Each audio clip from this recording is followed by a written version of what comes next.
So my name is Peggy Fogelman, and I'm the Chairman of Education here at the Metropolitan Museum of Art, and it's a great pleasure to welcome you here tonight for our panel discussion.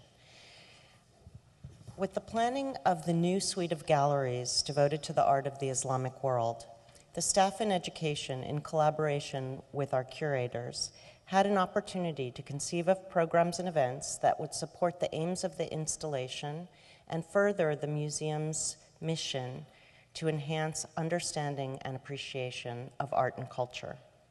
When you walk through the new galleries, you'll see that they exemplify the diversity of artistic expression and the influences in the regions represented by our collection, rather than reinforce a monolithic view of Islamic art. This has allowed us to help our visitors discover the rich artistic and political interplay between the various cultures that have a history there. I use the word various because one of our core aims in our programs is to highlight the diversity of cultures and the fact that although predominantly Muslim for many centuries, these regions are home to many different traditions, beliefs, and personal narratives. Tonight's event, People of the Book, Muslims, Jews, and Christians, exemplifies this aim.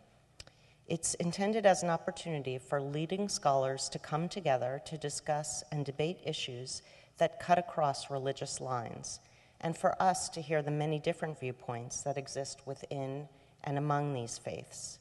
It also helps us to connect the past with the present. The religions represented by the objects in our galleries are living faiths, and they have much to tell us about the world that we live in today. We hope that this panel will inspire you to visit or revisit our new Islamic galleries, as well as many others throughout the museum. A special thanks tonight goes to the Doris Duke Foundation for Islamic Art. They're generously supporting this event, as they have many others over the course of these first 6 months after the opening.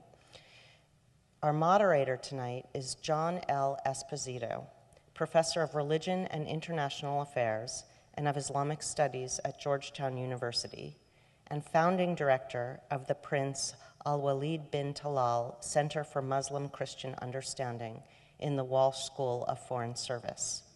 Before I invite John and our panelists onto the stage, I need to remind you to please turn off any beeping devices.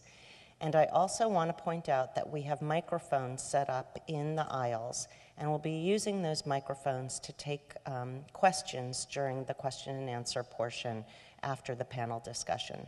So thank you very much for attending, and I'm now going to invite our moderator and panelists onto the stage. Thank you very much, and we're all delighted to be here, and if you haven't seen the collection yet, you really should. It is fantastic. I have a very limited attention span in museums, but this is a collection that one would want to come back and spend some time looking at. I'm sure my wife, who's here, doesn't believe me, but given my past history. But in any case, we're lucky to have 3 major scholars to address some of the themes we'll be discussing. James Allan is Professor of Eastern Art, the Khalili Research Centre for the Art and Material Culture of the Middle East at the University of Oxford. Reuven Firestone, to his right, is Professor of Medieval Judaism and Islam at the Hebrew Union College Jewish Institute of Religion and co-director of the Center for Muslim-Jewish Engagement at the University of Southern California. And Suleiman Mourad is Professor of the Department of Religion at Smith College. I thought I would begin with just a short reflection on, to put in perspective where we are in terms of even considering some of these themes in an American context. I was born in cosmopolitan New York, more specifically in bucolic Brooklyn. My wife said to me, I didn't know Brooklyn was bucolic when you were growing up, but in any case, we were multi-ethnic, multi-religious, but in terms of our geography and our worldview, we actually lived in our ghettos. We had ethnic and religious neighborhoods, Italian neighborhoods, Irish neighborhoods, Jewish neighborhoods, etc. So here we were in this cosmopolitan situation, but actually quite separated. Even if you had some neighbors who were people of another faith, for example, or met them in the workplace, often it never went beyond that. And someone would say, well, I have a good friend who's Jewish, but it didn't mean that they necessarily felt the need to learn very much about Judaism. And I can remember as a young man getting ready to join the Boy Scouts, and there was a big issue because the scoutmaster was Italian and Catholic. That was fine, but we met in the basement of a Methodist church. That was not fine. And whether or not one could actually do that. Most of us were raised within our tradition, and as I said, felt little need or weren't encouraged to look beyond it. And certainly our educational system and our media did little to connect the dots in terms of the religious landscape. America was a land of white Anglo-Saxon Protestants, ethnic Catholics, and Jews. It was a land of churches and synagogues, in which mosques, Hindu and Buddhist temples were non-existent or invisible. This would be in the 40s and pretty much into the 50s. In terms of education, grammar and high schools didn't teach about religion. In fact, in the 70s, there was a big debate in the American Academy of Religion and a big project on teaching about religion in the public schools. And it was considered controversial to consider that. Colleges and universities didn't have religion departments. Religious colleges and universities did, but often they were more theology programs that reflected the tradition, the religious tradition of that school.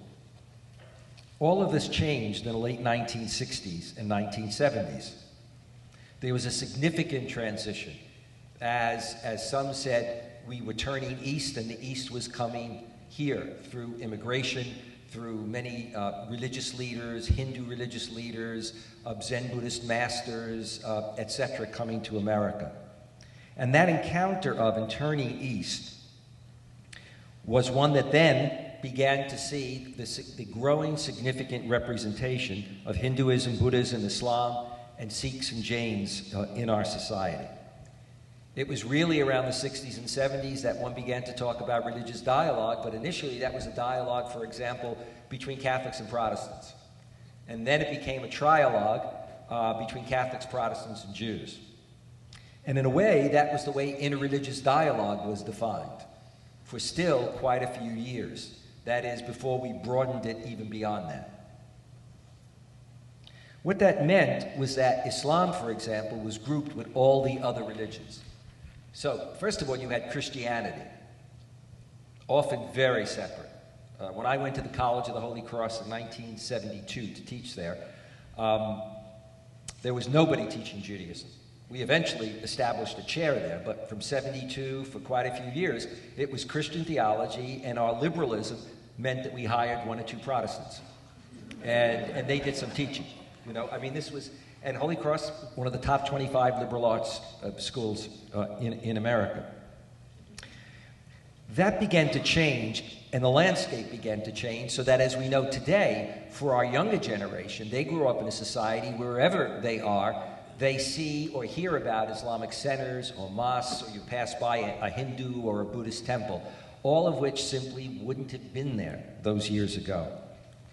But in the America that I grew up with, in the 40s and 50s and 60s, and even into the 70s, at best we talked about a Judeo-Christian tradition. And again, with Islam being put with Confucianism and Taoism and whatnot. And the only way I discovered that connection, having been trained first as a Catholic theologian and then studying Hinduism and Buddhism, was when I was literally forced to take a course in Islam and was totally resistant. And when I took it, I suddenly discovered another great monotheistic tradition with the connections to Judaism and Christianity, something that nothing in my background or education had ever prepared me for. It's only something like, I think, 20 years ago that Frank Peters did a book called Children of Abraham, or something like that. And that was the first book to come out and actually put that out there. And even then, there was a certain controversy about that, because suddenly you were connecting Islam to Judaism and Christianity, and you were talking about this family of Abraham in a more expanded sense. We now talk, and we see our theme tonight, about people of the book, and that people of the book is a more inclusive notion of people of the book. Again, in the good old days, the people of the book would have been, at best, Jews and Christians. And there are some who speak of a Judeo-Christian Islamic tradition, although there are those who have some issues with regard to that expansion. One need only look at our TV and the recent political debates, etc., and one can imagine some of the folks who would have a problem with expanding this to Islam, and certainly in a post-9/11 world. Well, the collection here, under the rubric of People of the Book, and as you'll see, attempts to show the diversity of the Muslim experience, but also in showing that diversity, the connections geographically between Islam, Judaism, and Christianity, and other religions and cultures, but very much looking at the spread and engagement of People of the Book over the years. That Islam is not simply an Eastern religion, it's a Western religion in its interface with other traditions. What I propose to do today is for us to have a program that runs about an hour, followed by a Q&A. And initially, we're going to have a PowerPoint presentation that deals with People of the Book and sees it through art and the art collection. And then when we're finished, we'll engage in a conversation on a number of issues, and then we'll go to the audience. So why don't we begin with the PowerPoint? And Professor Allan will do the lead on this. Well, I've spent a very happy few hours today going around the Met. A long time since I've managed to do that, and I've thoroughly enjoyed the wonderful new galleries. But as I went around the Met, I realized that there are lots of examples of works of art in other bits of the collection, as well as the Islamic collections, which relate to what we're talking about this evening. We're going to start with just 3 images of a Quran, in this case, a famous blue Quran, in a script which is commonly called Kufic, that you can see on the screen. And then, just by way of comparison, here's a Hebrew Bible from the late 15th century from Spain. The blue Quran is contested as to where it actually was done, but possibly in Kairouan in Tunisia. This is from Spain, and one of the interesting things from our perspective today is that the strap work is very much in the tradition of the Mediterranean in the Islamic period. Strap work is extremely common. It's a very good form of decoration if you're not going to use figural designs, and figural designs don't appear in Qurans or in this particular Bible. But it's also made up, and Reuven can tell us more about this, of tiny, tiny letters. The design around the script in the center is the text of Scripture itself, and the design around the script is actually in micrography. So you're not actually seeing any straight lines. You're actually seeing writing that's so fine that it becomes blurred. If you look at it very carefully, you'll see, which you can't in this situation, unfortunately. You would need a magnifying glass with the piece, which, by the way, is in the collection, and it's in the early part of the collection. If you go there, it's a beautiful piece there.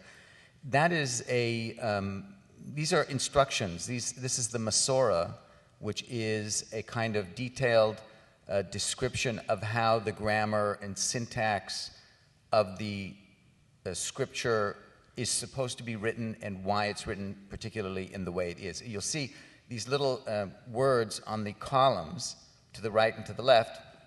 This is a partial Masorah, and around the edges is a much more detailed kind of introductory information about what will be following.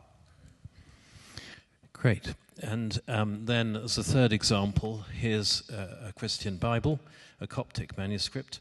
And we see here that the cross on the left has strap work again, filling it. So what you've got here is elements which are ubiquitous in the Mediterranean. Everybody's using them. They don't see them as dividing faiths, but actually they draw on a common type of decoration. Now, we can pursue this sort of theme in various ways. Up in the new Islamic galleries is this lovely little inkwell from Nishapur, where the Met had excavations in the 1939 to 42 or something like that. And it's got a cross on it. In fact, it's got a number of crosses on, and clearly came from Christian context. And one of the things one discovers through Islamic art, studying Islamic art, is that Christians and Muslims are working side by side with a common vocabulary, and it all depends on who the patron is as to who they do the work for and what's on the object. But in the 12th, 13th century in Syria and in northern Iraq, you find objects which are typical of the period. Some have Christian figures on, like this particular little box, which also has not only priestly figures around, but also a picture of the Virgin and Child on the base. And these images are also found on objects which are dedicated to local rulers who are Muslims. So these images across the religious boundaries of the day. It didn't matter if you were a Christian or a Muslim, they were part of a common vocabulary which evidently was appreciated by both groups. And one can see other examples of this. This is a lovely pair of minbar doors upstairs from the 14th century from Cairo. Now, unfortunately, I didn't bring with me a picture of one we have in the Ashmolean Museum in Oxford, where I come from, which has very similar designs, not so elaborate, but in the center of the roundels is a Christian cross. Otherwise, the decoration looks entirely the same. So what you've presumably got there are workshops in Cairo which are making objects for local Muslim mosques or local Christian churches, and they simply alter the key elements to ensure that the patrons are happy with the result. Who the craftsmen were, in what faith they were, we've absolutely no way of telling because most of them are anonymous down the centuries. So there's another example of the sort of interplay of faiths. And we've already seen one Hebrew manuscript. Here's another manuscript from the West, from Spain. And you'll see that the decoration on the left there consists of half palmettes. Palmette is a palm-like vegetal growth, which, if you split it down the middle, gives you a half palmette, and that's the basis of what's called the arabesque. And the Jewish, we presume, illuminator here has used half palmettes. Sorry, I should be pointing with this thing. There is a half palmette. There's another one, and another one.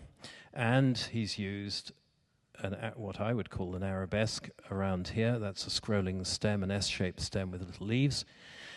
So he's using a vocabulary absolutely common to Islamic, Christians, and Jewish ornamenters and decorators of the day.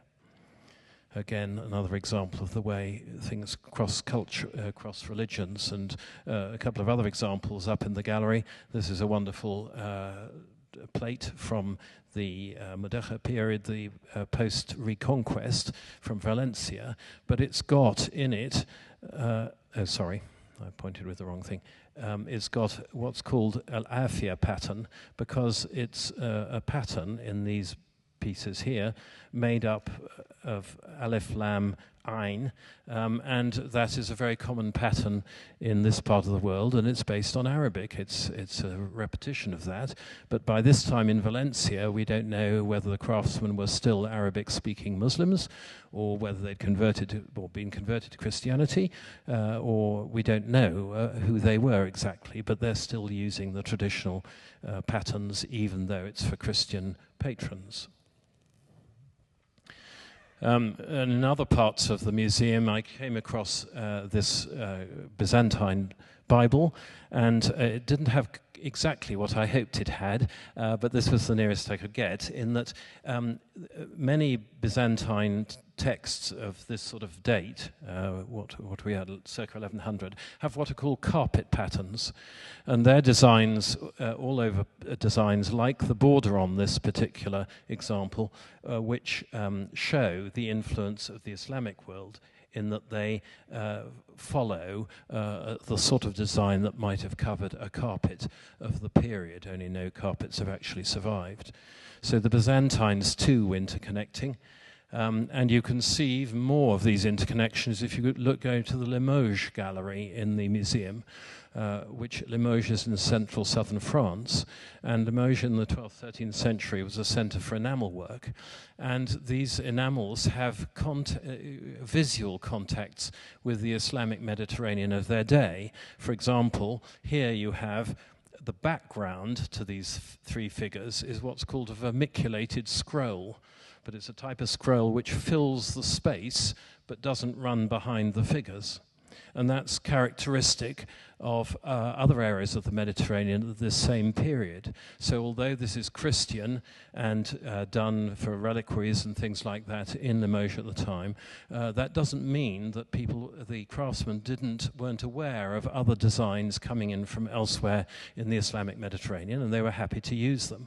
And you can see here a wonderful example in this tabernacle of a band of decoration, which is the same pattern that we've just seen on the Hispano-Moresque, the Spanish blue and luster dish.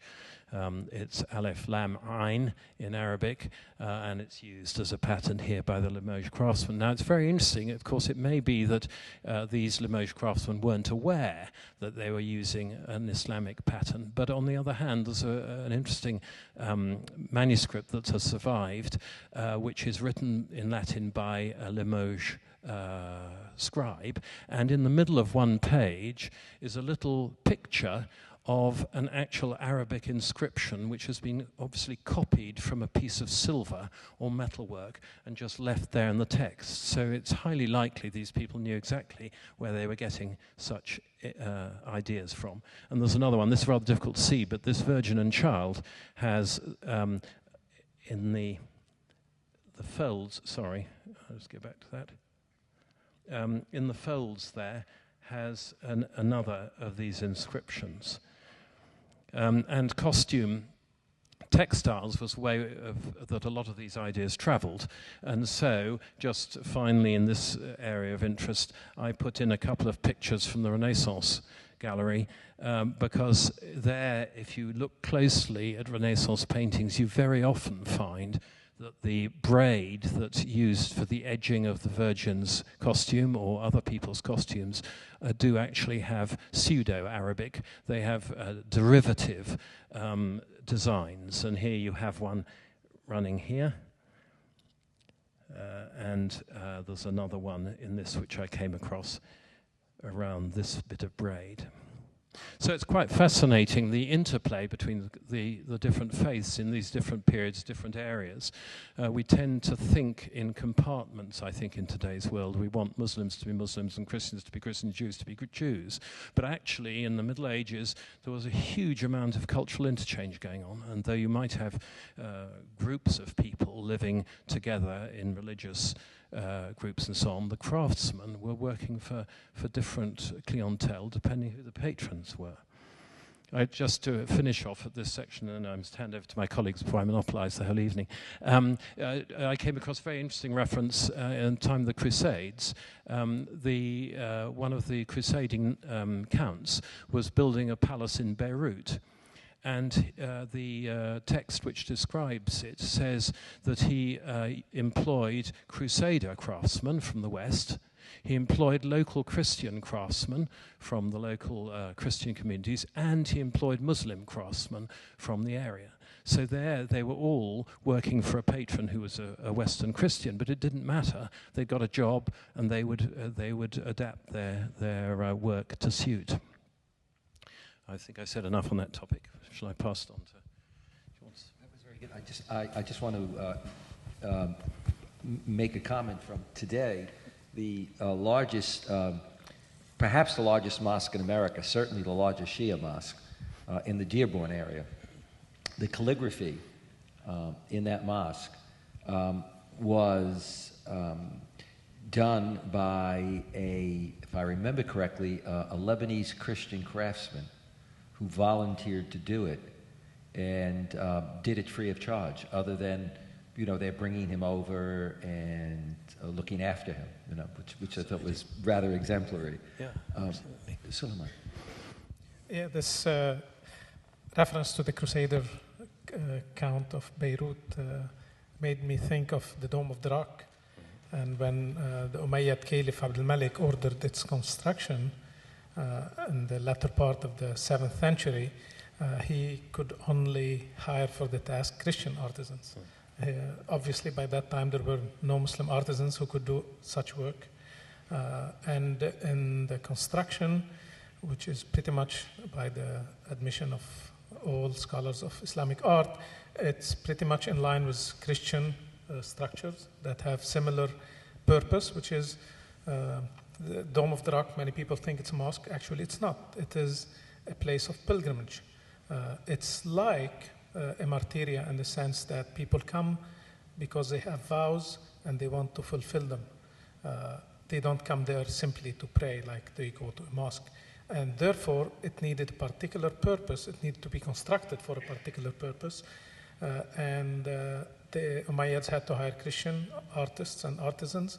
And even the imagery there invokes both Christian perception of heaven, and then some Jewish perception also of the old temple, things associated with the old temple. Pretty much a conversation between the three traditions that it took place in the 7th century in the way the Dome of the Rock, which, by the way, is the earliest Islamic structure standing. That's as early as that. And even, obviously, if we think of the origin of Islam and the concept of the people of the book, even that will take us even further back in our conversation. Could you address, Reuven, within the theme of people of the book, the question of Muslim Jewish engagement? Well, this is a favorite topic of mine, and I don't want to get too deeply involved and too started on this. The interrelationship between Judaism and Islam, and really between all three of the traditions, was one of ambivalence. There was a tremendous amount of, it's a term now that's loaded, but the term that still is used is the B word, borrowing, which presumes that there's no originality if you're borrowing something from someone else. My particular position is if you're borrowing, it means that you really, you're enamored with something and you think it's wonderful, and so it's a statement of respect in going in both directions. But there was a great deal of borrowing in terms of theology, literature, style, art, form, and at the same time, each community was trying to stake out its position as being the true community and the actual true representative of the divine will. So you have these really ironic kind of relationships, and it went all directions. There was no one who was particularly more guilty or more privileged to be more polemical than the other communities. They all did it in their own stylistic way. But in the Dome of the Rock, for example, although the dome and the architecture of the dome is pretty much confirmed as a Byzantine-style octagonal structure, a monumental structure to demonstrate power and dominance, it was borrowed or brought into an Islamic milieu, and the inscriptions that encircle the inside, these beautiful, wonderful, gorgeous Arabic inscriptions that come out of the Quran, are the inscriptions that are critical of Christianity. So that in itself is a statement. So you have a kind of you have an architectural statement, you have an artistic sharing, and then you have the political statement, which in those days was articulated in kind of religious terminology. So it's a very complex relationship.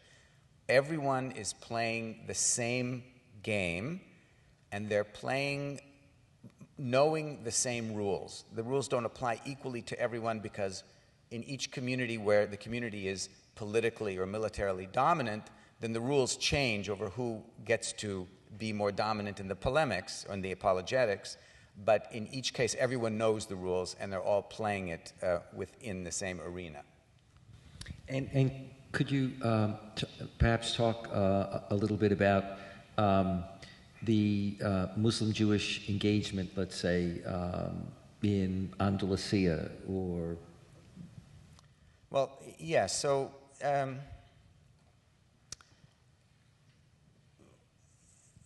this is all controversial, and it's important that it is, in fact, because we really are deeply influenced by images that we have of our own history and our own tradition. And so there is a kind of polarized view of this Andalusian golden age. One position, I'm getting smiles and chuckles to my right and left for a good reason, because it has become so deeply politicized. One position is that this was the golden age for Jewish life in the Middle Ages, and it was under the auspices of Islam, and it's true that Jews were treated well, or certainly better than they were in the Christian world. Jews as a whole were treated better in the Muslim world. Jewish art developed, Jewish philosophy developed, Jewish literary theory and the science of analysis came very much out of the Muslim sciences, or the Islamic sciences that were devoted to study of the Quran, and those sciences were then brought into the Jewish community and developed in order to do the same kind of analysis of the Torah, of the Hebrew Bible, and that produced some of the greatest works in science of linguistics and grammar and interpretive sciences in the Jewish world. At the same time, the Jews were second-class citizens. This was a pre-modern period. It wasn't a time when there was supposed to be equality between the communities. The dominant political community always remained in a dominant position socially, and the dominant religious community remained in a dominant, or tried to retain a dominant community position socially as well. And that was a universal position in the pre-modern world. So when some people say, well, it was a golden age for the Jews, and this is exactly what we should be aspiring to in our own world. This is some of the positions that we see sometimes coming out of the Muslim world. The answer is that's not what we really want. On the other hand, it was the best that was available at the time, and it was better, much, much better, than in some modern periods, where, in fact, minorities were treated much, much worse than could be imagined even in the medieval period. So we're talking about the modernism of Stalinism, or the modernism of Nazism. Minority communities were treated much worse than they were in the medieval world. So you can't simply say, well, we live in the modern world where everything is good, and in the medieval world things were bad, or that things were really much better in the medieval world than we can imagine. Life is complex. So I sort of danced around this topic a little bit, but it's worth thinking about. Great, thank you. And James, could you talk a little bit about the question of figurative art, because that often comes up? Yes, it does, yes. Have I got... Yeah, well, that's a good one to... that's a good one just to focus our minds on it, because this is a tile up in the Islamic galleries which has had the bird heads removed by an iconoclast, someone who didn't want them there and was prepared to smash them and get rid of them. So the whole question of figural art is a contentious one in the Islamic world, and when I worked in the Ashmolean, we had people who would walk in, look at the gallery and say, well, none of the pieces of objects with figural art on them could possibly have been made by Muslims. But I'm afraid that's not the case. Muslims did, throughout the centuries, make works of art with images on them, and so we somehow have to get to grips with that, recognize it, and deal with it.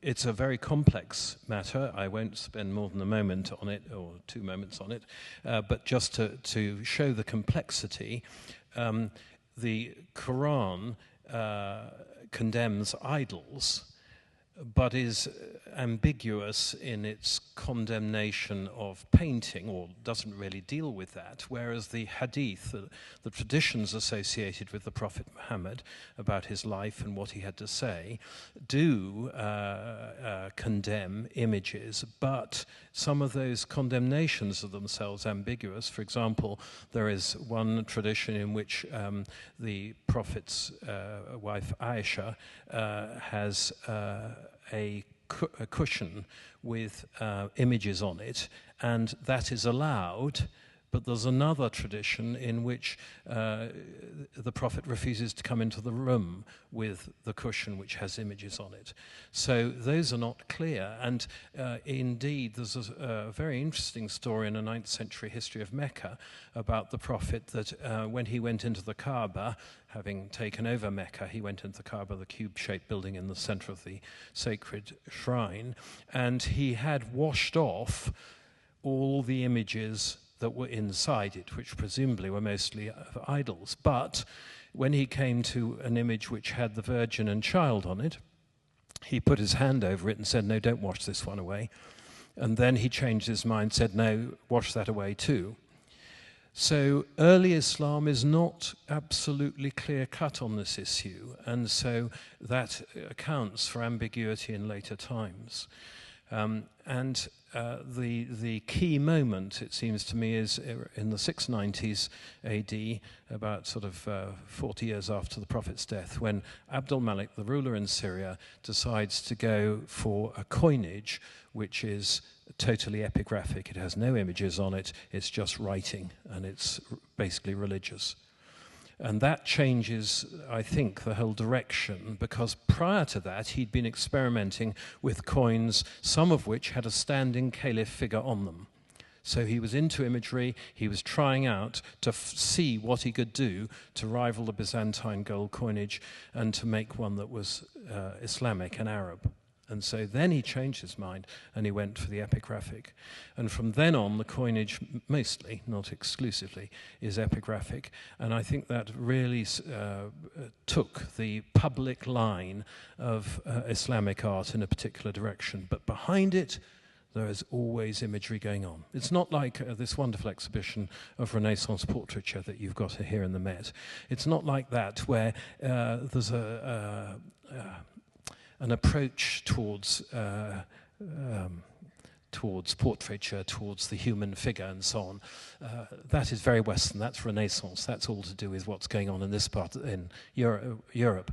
But Islam nevertheless had a tradition. There are medallions known with figures of caliphs on them, there are wine bowls known with figures of kings, and so on. So it was always there in the background, and those of you who've been to Jordan will have seen the Umayyad palaces, which Qusayr Amra is covered with frescoes on the inside of human beings and animals and so on. So James, may I ask, presumably, if this was, with this Arabic on it, that must have been created by Muslims, and then someone later, with a different viewpoint regarding the figure, decided then to remove them. So that's kind of an internal debate within the community, or this is reflective of that sort of thing, right? Absolutely, absolutely. I'd agree with that. And this comes from a religious building, but it must have been put into that religious building with the heads of the birds intact, and then someone else has come along and disfigured it. Yeah, fascinating. And you do have, in many parts of the Muslim world, outside the Arab world, the use of figurative art. And even in the very controversial area today, in the portrayal of the Prophet. Yes. Yeah, you do indeed. In fact, somewhere along this line we've got an image of that, but you do, and that is very controversial, and as we can show, I don't know if I can quickly flick through and get those. Yes, here is the figure of the Prophet in his night journey from the Aqsa Mosque in Jerusalem on Burak. And there he is with no veil over his face at all. He's shown full face, whereas the more normal way of doing it was to veil the faces of holy people, the Prophet, and in this case the Prophet's son-in-law Ali and their two sons, Ali's two sons, Hassan and Hussein, from this 16th century Shahnameh. You know, it's interesting because contemporary Jewish portrayals in the Christian world, where you have illuminated manuscripts of the Torah or of the Bible, or of Haggadahs, which are other kind of liturgical texts, you'll find humans, but rather than human faces and heads on them, you'll have birds' faces and heads on them. So there's an interesting kind of interplay. But that's, we're talking essentially about the Middle Ages. If you go a little bit earlier to the Roman period, archaeologists working in 19th century and early 20th century, especially in historical Palestine, coming across all of this very decorative, lots of use of figurative art in palaces and in houses, guessing that, oh, these cannot be Jewish, and turn out actually that in cities, Roman cities like Sepphoris, Sephoria in modern day northern Israel, in the Galil, even in lots of places around Jerusalem, guessing that because of the figurative art, then this must be not Jewish, turned out to be completely false, that these are Romanized, Greco-Romanized Jews who are applying that. And what I'm using this actually to both the points about the use of figurative art in Islam and in some way in Judaism is that often we fall to the mistake of, and again that ties to the notion of people of the book, is that who represents the tradition, and often we make the mistake that it must be the scholars, and therefore we go to their books to read what their position is on a particular subject. For instance, probably I won't be exaggerating to say that 90% of what is considered to be Islamic doesn't come from the Quran whatsoever. It comes from the effort of these scholars of Islam who told us, mostly legal scholars, telling us what's right and what's wrong, whether imagery is approved or not. And in this way, we tend to completely miss the energy and the production of other scholars who are not legally oriented, or the public who are looking for different ways and different venues to celebrate the holy. And in this particular case, we see that the image is extremely used by Muslims throughout the Muslim world, probably in the pre-modern period. Probably the only major exception would be the Arab world, but even in the Arab world, Egypt would stand out as an exception. Until pretty recently, Egyptian pilgrims who go to Mecca to do the pilgrimage come back and they hire a painter to draw them doing the pilgrimage. It's a very funny way, sometimes riding a camel, sometimes actually on top of a train. But there is a figure that they want on this drawing that often they commission to be done on the external part of their house, and that is Prophet Abraham and his son Ishmael. So the portrayal of figurative art in Egypt, especially in rural Egypt, there has been a documentary done on that, and lately, because of the rise of some fanatical groups in Egypt, they go around and actually destroy those paintings because of their perception of the ban on figurative art. But otherwise, as this and many cases, actually, we have hundreds of these cases, demonstrate that the Muslims completely varied on this issue, and they have a tremendous conversation within Islam regarding whether the figurative art is accepted or not, let alone the representation of Prophet Muhammad. And to conclude, I know through a friend of mine, two couple from Switzerland who went around the Muslim world in the 60s, 70s collecting postcards of the Prophet Muhammad. They purchased them, postcards of the Prophet Muhammad. They purchased them in places like Turkey, in the marketplaces, Pakistan, Afghanistan, Iran. In 2000, the Iranian government put together an illustrated book of the Prophet Muhammad. So this notion that figurative art is banned in Islam, obviously it has its own supporters in the Middle Ages who pushed for it, and it has its own circles today, but it's not actually accurate in terms of representation of the diversity within Islam. Mm-hmm. And even traditionalist movements would take over an area and then destroy iconographic depictions of human beings in general, and then they would lose power and another community would come in and take power and then recreate them again. So this was a movement. This is not just a modern phenomenon. Some people are crying that today the Muslim world is becoming more traditional, and it is, but we don't have the kind of perspective, the long-term perspective, to see how movements move in one direction and then they move in the other direction. And there's often point and counterpoint in such issues. I think it's also important to point, because I've highlighted the ambiguity in the early Muslims, or in the early Islamic tradition, I think it's important to point out that the Bible has the same problems attached to it, that the Christian iconoclasm movement, the destruction of images, which happened in the 8th century in Byzantium, was based on an argument that the Old Testament forbade imagery. Whereas those who supported icons also argued from the Old Testament, as indeed there were Jewish legal disputes on this very point, that while the Exodus, 10 Commandments condemn idols and imagery in that sense, the Old Testament also contains cherubim, who God said should be depicted in the tabernacle, and in the Temple of Solomon you find bulls and lions being used as ornaments. So then you had an argument from both camps, in both the Jewish and the Christian tradition. You could have imagery or you couldn't have imagery. And so that ambiguity goes through all these holy books. And that makes life difficult. It means that scholars have a heyday arguing with each other, and the general public don't know quite what to make of it. You know, when we talk about people of the book and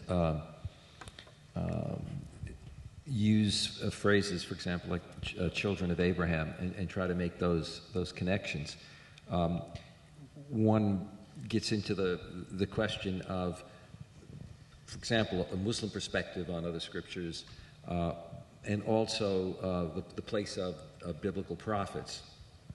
And I'm going to ask you to address that question, but I want to preface it with an interesting conversation I had with a colleague, a Muslim leader, about a year or two ago. And it was in light of a lot of the Islamophobic rhetoric that's out there, condemning the prophet as a pedophile, or, you know, all kinds of things that have been out there.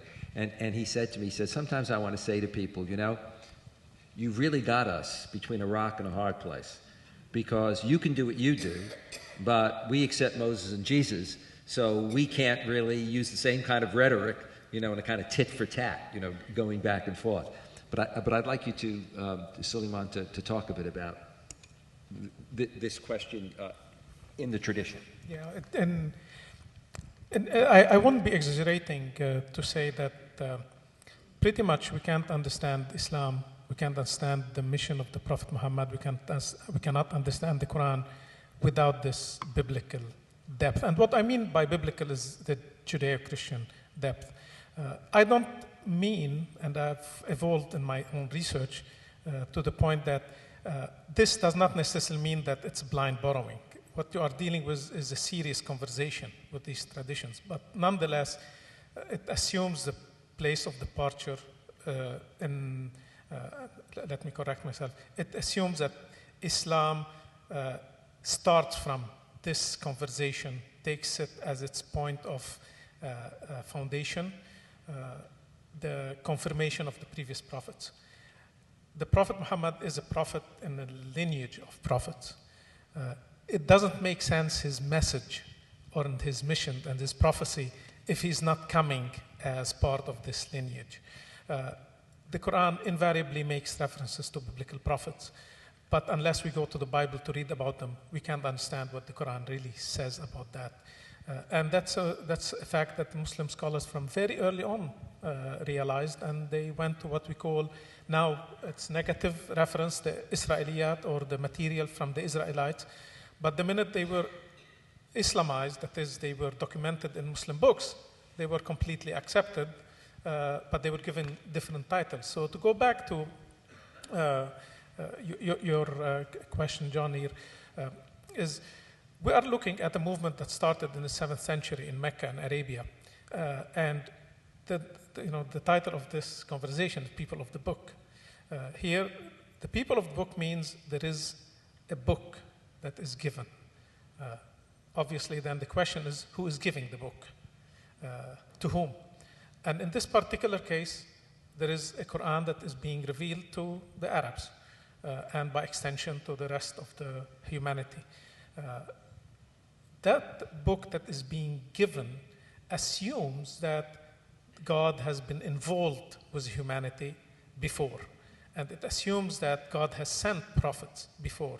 So for God to send another prophet, and obviously here it comes to the hot issues between the traditions, is for God to send another prophet and another message, it means that something went wrong, not with the previous messages, but with the reception of the previous message. So in this particular case, Islam makes a huge deal about exonerating these prophets. So all of a sudden, figures like Abraham, like David, like Solomon, becomes completely more exonerated as never having sinned than you would find if you would look, for example, at the Bible. And that is a fixation, so to speak. Obviously, Islam is extremely concerned with the notion of monotheism, to the extent that you cannot exaggerate by saying Islam, or at least the Quran, is obsessed with monotheism. It doesn't tolerate anything that compromises it. Hence, the problem was the way Christians celebrate the divinity of Jesus. But aside from celebrating the divinity of Jesus, there is no problem there. And that's not because of tolerance. It's part of the dough that makes up Islam. Without that component, the Jewish and the Christian, you cannot have the whole dough. You cannot have all of Islam. And really, it becomes extremely worrying to see the discourse that as Muslims, we don't need the other traditions. Obviously, every religion established some kind of self-reliance in terms of scholarship and theology. But, and for instance, Christianity achieved that by incorporating the Old Testament, hence the notion of the Old Testament. But the Old Testament is incorporated in the sense that it prophesies the coming of Jesus, and therefore it is integral to Christianity. And in early Islam, actually all the way till probably later Middle Ages, all Muslim scholars were operating from a kind of similar approach. Without all of that history, we can't make sense of what's coming.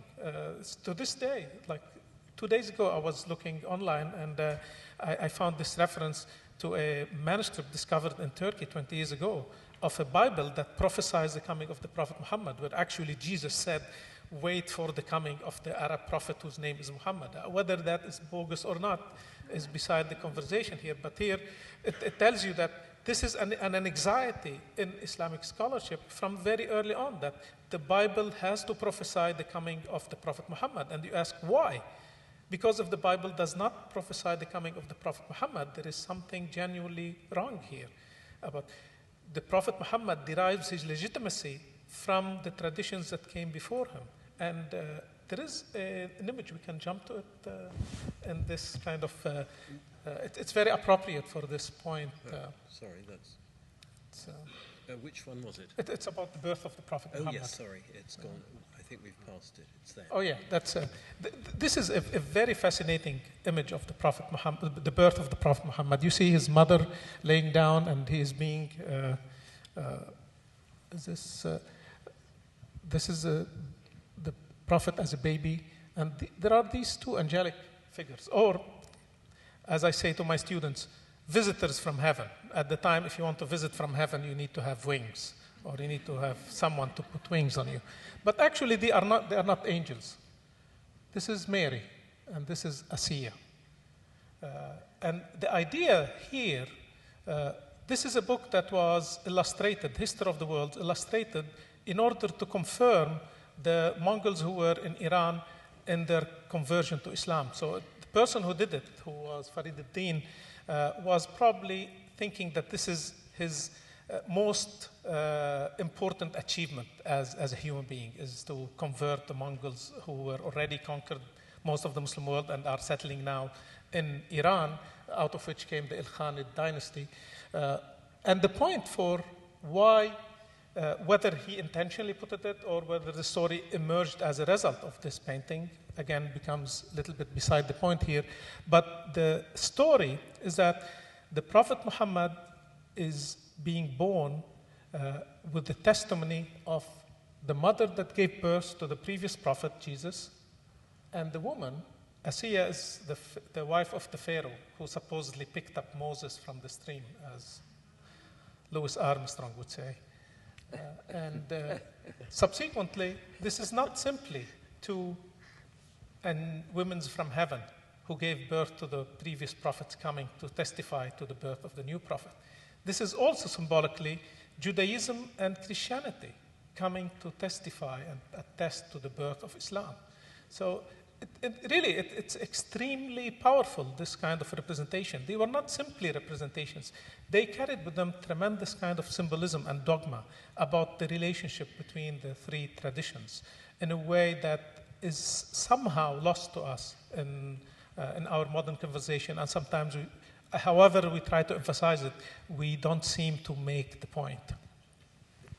I would like to just add an observation that we were sort of playing with a little earlier, and that the question is, these are not the three magi, but the image and the notion of people coming and observing and witnessing such a great birth, and perhaps coming from afar, although it's not clear from here, is something that is a clear correlation, and it looks like it might, in fact, just from an artistic point of view, might be possible. I actually would like to take this image because it's indicative of a great deal of anxiety to Christians or Jews, because an image like this, this is one medium of conveying a kind of theological or religious perspective which shows anxiety in all directions. On the one hand, Islam makes no sense, as Suleiman noted just a moment ago, without some kind of preceding tradition that affirms the truth of this tradition. And so there's a certain dependency. It's an emotional and a psychological dependency, and that produces a certain amount of anxiety in Muslims who would look at Christians and Jews who came before, and at the same time, the Jews and Christians are tremendously anxious about, I didn't know that was my tradition. My tradition is just confirming the truth of the greatest prophet, well, what about my own tradition? What does that mean? Was the purpose of my tradition simply to prophesy the coming of Jesus as the redeemer of all humanity as a Jew? Or was my tradition of Christianity only to demonstrate or to bring the final prophet who in fact confirms all the errors that we had made in our own tradition? So there is a great deal of anxiety and tension, I think, that is found moving in all directions between the three traditions, and it doesn't always take a lot to trigger it and to bring it out into the open. Well, just one final observation, then we go to the audience. One of the things that I've always perversely enjoyed coming out of the Christian tradition is, on the one hand, the way in which we talk about the New Testament and then we talk about the Old Testament. I mean, so you're framing a whole story there, and the supersessionist approach that Christianity supersedes Judaism, and Judaism therefore is incomplete without the coming of Jesus, who is the Messiah, and etc., and the Son of God, etc. And then the problem that many Christians would then have when another tradition comes along and in effect says pretty much the same thing and just extends it, and somehow that becomes a kind of offensive impossibility, and you see that dynamic playing out not only in past history, but as you're referring, certainly today, and even more so on what I would see as on the fringe, rather than even within the mainstream. That the fringe sort of groups and theological positions are as at times as intolerant as anything that one might have thought of in the past, and yet we see ourselves as living in a modern period, and many of those who engage in that kind of rhetoric have very modern educations, living in pluralistic societies. With that editorializing, we'll now go to the audience, if you have a question, we have microphones. If you could come up to the microphone and identify yourself, ask a question. Please do not give a speech. In the words of Leslie Gore, it's our party. Go ahead. First, let me really express at least my appreciation of this kind of a presentation, which is really needed in these days. And let me pick up the last comment that was made about the anxiety, as was expressed by the gentleman second from the left, my left, and tie it to the initial comments that you yourself have made when you were brought up in Brooklyn, where you had different ethnic groups or different religious groups, and yet you were sort of segregated. In other words, even though you were living in the United States of America, but still there was not that personal relationship between these groups. I would like to refer to my childhood, which was in Turkey. In my neighborhood, we had a synagogue, a church, and a mosque in the same area.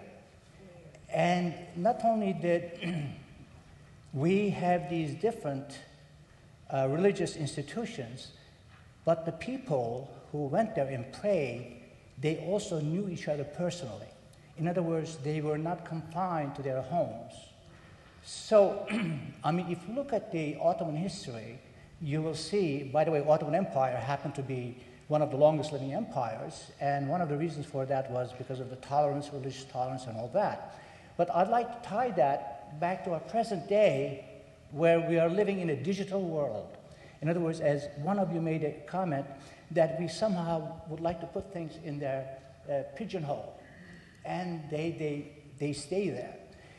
But the previous world, as against the modern world, was more analog rather than digital. So I'm thinking that the conversations that we are carrying here and the kind of presentations we are having, hopefully, will bring us back to the analog world through the digital world, because if you look at an analog picture, actually when you look at it under a microscope, they are digital, but they are connected with each other. So having said that, let me get to the subject matter of the particular presentation here, which was the people of the book. Now we are talking about, okay, my question is, really, isn't it that we should have the book of the people? In other words, as I believe Suleiman A had indicated, that we have looked at the various ethnic questions and so on through the works of some authors or writers whose ideas were presented to us, but we did not have a chance to hear the people. When you go and look at the people selling cards of Muhammad, for example, which the writers of the books, they said that, you know, that was against Muslim religion, and the people themselves were showing the images of Muhammad, which says that, therefore, my question is, let me get to the question, rather than people of the book. You've talked longer than I have all night. Go ahead. Go ahead. I said I should sit down, perhaps. But don't we really need the book of the people? And I think that internet is going to bring that. In other words, the interaction of the people, bringing together what the people really feel about these religions, where in Middle East you have an analog picture where you do not differentiate, but you integrate. And I think that's what... Suleiman. Yes. Thank you. In 25 words or less. No, take as much time as you need. Take as much time as you need. I'm not sure if we can achieve that. Honestly, my point, and I think probably we might all agree about it, is we have to respect differences. And sometimes those are heated differences. What we should not respect is those differences justifying violence. Because in the final analysis, even I, as a person, as a scholar, as a thinker, I differ with someone else who might be examining the same stuff I'm working on and coming up with different conclusion. We might fight it by words and conferences, but in the final analysis, when it's all over, we go and have coffee together and say, so it's fine to be people of the book, and probably I would say people of the books. to emphasize the complexity, is that even that book that we invoke is much more complex than we think or we give it the credit. And there are so many other books that appear all of a sudden, oral or otherwise. What about the oral Torah, okay, or the interpretation of the Quran that is extremely powerful in our understanding of the written text? So let's keep the people of the book. It's not fine. It's not going to be problematic, except as you said, in the final analysis, we should find a way where, despite our serious differences, and those reflect tremendous level of spirituality and devotion to each respective tradition, we need to respect the right of the other to differ. We don't need to like that point of view. And in this way, that notion of people of the book can stay. In the Middle Ages, for the most part, it was like that. When Jews lived in the Muslim world and Christians flourished, the Christians were the majority in the Muslim world till the 9th century, in Egypt, in Iraq, in Syria. So the Muslims didn't really get scared, like what we should go around and kill them. And there were no serious attempts made in that direction. There were a few episodes of serious intolerance, but for the most part, this attitude is that, yeah, they have their religion, we have our religion. And that what was partly, I think, in your story about your background is the fact that you could see that kind of tolerance. I'm not nostalgic of the past, and I think sometimes, as you said, we blow it out of proportion, especially in the case of Spain and convivencia, but there is something to be said about the pre-modern period that sometimes we overemphasize it, sometimes we confuse it, but it's that thing that we have to, in the modern age, we have to respect the difference and not trying to impose that everybody has to essentially believe in the same thing. But one of the things that you do see today is that there are those, whether they consider themselves to be simply speaking about this from a scholar's point of view, or they're people who see themselves as, I don't know, progressive Christians or progressive Muslims or progressive Jews, who would say that they believe that if you really want to understand the faith and what the faith is about, one doesn't necessarily have to just stick to the traditional way and the traditional texts, that are seen as the sine qua non authoritative text, but that rather, the question is, down through history, believers have interpreted their faith. And sometimes the religious scholars didn't go as far, and that in today's world, the conversation continues, rather than you have this absolute, reference point. And I certainly see that when I deal with Muslims who are grappling and see themselves as wanting to take a more progressive position and to talk about Islam, let's say in America today. And I think that's true for many Christians who don't simply want to be dragged back. Those who follow, for example, the dynamic within Roman Catholicism, of moving to a Vatican II and then pulling back, but seeing the players who are more traditional always using certain people, certain texts of the past, ruling out others, and often not looking at what most people believed and did and said. Even today when people want to debate, about the question of jihad, most people rule out actually looking at what do most Muslims today believe about jihad. And I think that can make a difference. Yes, next. Oh, sorry. I couldn't. Yeah, please, go ahead. Thank you, Dr. Esposito, for putting together such a nice lecture. I wanted to ask a little bit more about the point that you had just brought up. What really defines modern religious culture? Is it the books and the scholarly institutions, or is it the people and the general traditions that come out of it? Because, for example, the man on the left talked about how the Bible is instrumental in demonstrating the prophet's purpose and his lineage and his connection to the past and the connection to the future. But for example, in Morocco, it's almost impossible to find a Bible to read, and people strongly condemn the notion of buying a Bible because it will corrupt your understanding of the Quran. So how do we balance the society and the scholars and who really has, quote, the right of way, end quote? I can show you a Bible you can buy in Morocco. It's called The History of Tabari. That's probably the most important book of history written by the 10th century Muslim historian from Baghdad. And if you look at the first two volumes, it's all biblical history taken verbatim from the Bible. So yes, you can buy a Bible in some Muslim countries, but you can buy the Bible recycled.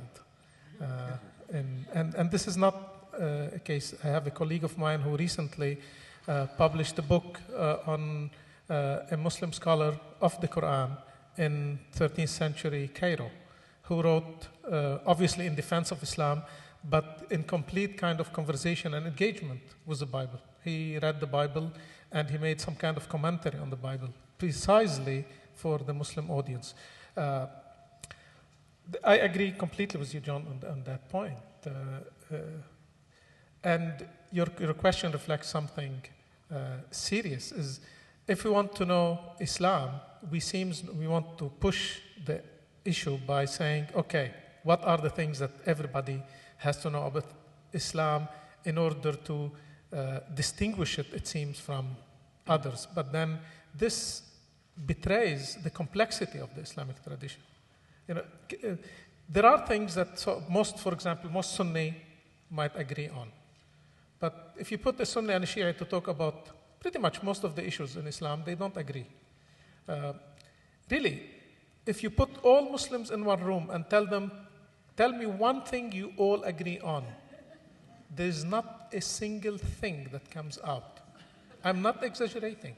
There are Muslims who doubted the oneness of God by thinking that God can reincarnate in other figures, out of which came several sects in medieval Islam. There are sects that felt that the angel who came to give the message to the Prophet Muhammad got lost and gave it to the wrong person. He was supposed to give it to another one. He gave it to Muhammad. And you go on from there about how to put your hand when you pray. Do you put them around your waist or down beside your sides? On everything, the Muslims differ. And therefore, it is this conversation that happens with Islam that often get butchered when we want to generalize about all of Islam. I'm fine generalizing, but we have to accept the fact that there is nowadays, if you go to Turkey, you don't find any postcard about the Prophet Muhammad. 20 years ago, you used to find it. In Pakistan, you could find it 20 years ago. You can't find it today. If you put a postcard of Prophet Muhammad, they'll blow up your shop.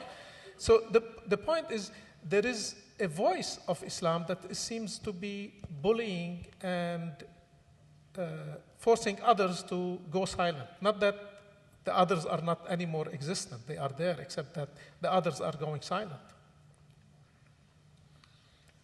Yes. My name is Habib Ahmed. Thank you very much, Dr. Esposito, for a wonderful, wonderful evening here. We talked about the commonalities, and we all know if you do a little bit of research, there are a lot of commonalities among three faiths, but there are some major differences also, whether it is the belief whether Jesus was crucified, or he was raised before the crucifixion, or whether it was Ishmael or Isaac who was being sacrificed by Abraham.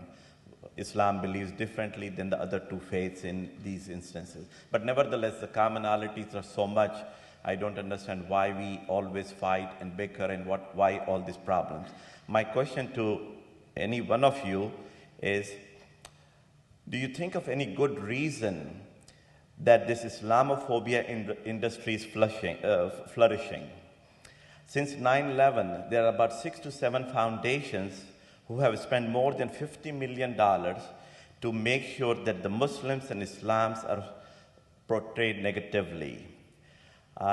Whether it is Pamela Geller or Daniel Pipes or Representative Peter King or Naina Darwish, etc., people go on and on. Why are these people trying to put these three groups, these three children of Abraham, 2 versus 1? Is there any particular reason why people do that? And any of you can give an answer. I'm going to jump in on this because I've done a book on Islamophobia, and also Just briefly, if you look at Huffington Post or the Washington Post on faith, I've done a number of pieces on this. Or if you get on a plane tomorrow, you can fly to Chicago. I'm speaking on it in Chicago at a fundraiser. But, you know, what he's referring to here, among other things, is a study by the Center for American Progress that just looked at 7 American foundations. So not all the foundations, et cetera, but looked at 7 American foundations and their donations over a 10-year period, and found that among the many things these foundations supported, some $42.5 million, for example, went to organizations and websites that engage in Islamophobic rhetoric and actions, etc. I think the reasons for it are quite complex. If you're looking at America or Europe, to put it in a broader context, you do have a kind of anti-immigrant wave that has emerged and is sweeping across many societies. We see it in our own society with the debate over immigrants, etc., and immigration laws and immigration regulations. I think that with regard to the question of Islamophobia, it is very much geared, and it's not something that's simply a 9/11 phenomenon. The second edition of a book I wrote called The Islamic Threat, Myth or Reality, which actually came out in the late 1990s. In there, I document newspaper articles, syndicated columnists who engage in this kind of rhetoric. I mean, who in effect say there's a demographic threat, Muslims are going to sweep and take over Europe and America, or there's 14 centuries of jihad, and of course the reverse. You have people who say there are 14 centuries of crusades. But I think that certainly was heightened incredibly by the post-9/11 period, and you could see it very clearly in the debate over not just the debate over the so-called mosque at Ground Zero, but how that unleashed a kind of tsunami of anti-mosque activity.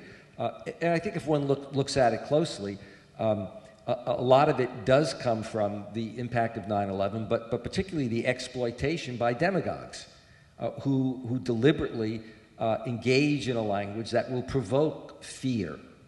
And often make charges that, for example, don't exist. For example, the whole anti-Sharia. When no one is asking for Sharia in states, you have states, Oklahoma, 76% of the population vote. I had a woman write to me from either North or South Dakota. Being from New York, I can't tell the difference between the two. But in any case, she wrote to me and said, there's a member of our legislature introducing an anti-Sharia bill, and she said something like, there are only about 2,000 Muslims in all of South or North Dakota, she said, and so I don't understand, why that is occurring. And the fact that the rhetoric is so high can be seen, or its impact. Look at the last presidential elections. Okay, look at most of the Republican candidates. Look at the stuff that was put out there with regard to Obama in order to discredit him. Look at the last congressional elections, and look at a fair number of the Republican candidates, particularly people like Rick Santorum and others who engage in that. And I think a lot of it is built into a bias, into a fear. Some of it is driven by religious considerations. There are elements of the very far right. John Hagee, the Reverend John Hagee, Parsley, Franklin Graham, and many others who have their own agenda on this. And so you do get, a certain kind of, certainly during the Bush administration, neocon, and then hard right evangelical. I don't mean all evangelicals at all, because I work with a lot of evangelical ministers, but hard right evangelicals who, for religious reasons, but also have political implications, take a very strong anti-Muslim position. I would like to respond to the question as well, from a study of religion perspective. Whenever a new religion emerges into history, its very existence is a threat to the establishment religions and the established religions that exist already. Whenever a new religion comes into the world, the founders and the followers are essentially saying the old religions are meaningless and I'm looking for something better. And the representatives of established religions don't like that. usually new religions fail of their own accord. There are many new prophets that arise in every generation, and they usually collapse. But when a new religion becomes successful, and it becomes extremely challenging to the established religion inevitably reacts by trying to destroy the new religion, often just through rhetoric, but sometimes it can be physical. And so there is a tension, and the tension becomes established, really, within the religious rhetoric of both traditions at this point. So the establishment religion is trying to prove to the world that the new religion is not a true religion. The prophet is not a true prophet. The scripture is not a true revelation. And the new religion is trying to demonstrate that it, in fact, is better. Otherwise, why would I be there? I have a product on the religious market, and I want to get new adherents or new customers for this product, and I have to demonstrate that my product is going to give you more satisfaction than the product that's already out there. It's a very simple process, and it's something that when you look at it in these kinds of capitalist terms, that you begin to understand the kind of tension that it creates and the anxiety, this term that I used earlier. And so what happens is both religious institutions develop within their religious culture a kind of prejudice against the other through writings, through theology, through sermons, through music, through folklore. And that becomes embedded in the cultural realia of the community of people who are belongers or believers in that religious tradition. So to just give you move away out of the theoretical and into the actual historical, when Islam emerged into history, it was an extreme threat to the established Christianity, which was the dominant religion at the time. It was a threat also to Judaism, but Judaism wasn't as successful historically and politically and in terms of numbers as Christianity. And so as a reaction to the success, the astounding success of Islam in that early period, there developed a whole series of writings. You can find them. Many of them have been translated now into English and are available, that discredit the Prophet, discredit the revelation of Islam. And those kinds of images and notions have become deeply embedded in Western culture in general. So when something like 9/11 happens, and suddenly you get this tremendous response or growth, you have the creation of a new word, Islamophobia, that didn't really exist before that time. I think it was coined in the 1980s. The response is an activation of a kind of latency, a kind of latent anxiety or prejudice against Muslims that is embedded in Christian or Western society since long before the Crusades. But the Crusades was a period in which there was a tremendous growth in the anti-Islam industry, if you will, that was part of Western culture. You have that kind of situation that is, now I just took the example of Christianity and I don't want to go off too long on this, but you have a kind of embedded prejudice in Judaism against non-Jews, which is a kind of reaction formation to the tremendous success of Christianity and Islam. And so Jews, in the Jewish culture and the very kind of Jewish milk that one is nurtured by, whether you are religious or non-religious, you pick up these kind of attitudes and this perspective. And I don't want to leave Islam out. So Islam also has a lot of resentment against Judaism and Christianity because Jews and Christians for all of history, all of Islamic history, have always said, well, Islam is not a true religion and Muhammad is not a true prophet. Muslims say, we accept all your prophets. Can't you just accept one more? Right. So this kind of situation is one in which it's not surprising that Islamophobia, or at least anxiety toward Islam, is so deeply embedded. What we need to do if we want to resolve these kinds of issues is, one, we have to recognize that they exist and they're simply a part of culture. You can't erase it from culture. But what you want to do is think about how can that latency remain latent and not activated, and how to deactivate when you get prejudice like this, which has become a kind of part of the public discourse. Can I add one Yeah, and then we have to end because Yeah. it's 7:30 and we have to clear out of the room, unfortunately. Exactly what you are saying made me think of the court in the Abbasid Empire, often, especially in the early period, when the caliph would summon to the court representatives of different religious groups, including Jewish rabbis, the patriarch of the Christian patriarch of Baghdad, and some Muslim theologians to debate a topic. He would challenge them, who will defeat the others? And then that generated tremendous industry of refutations, writing to refute the other in order to make the case in the court. It was all supposed to be scholarly. The problem is the context that produced this is gone, and we are left with these books. We don't know why they were produced. They obviously bring tremendous negative connotation, and we use them to fuel conflicts. The problem, again, is when there is tension between the communities, these books become almost like bread for the fire.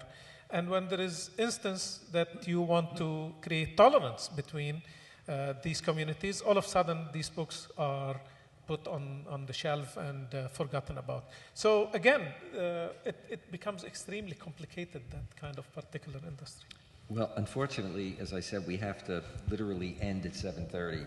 I've been told that multiple times, but we will be around here. I'd like to thank my colleagues for a very engaging program, and I'd like to thank the audience for some terrific questions. Thank you.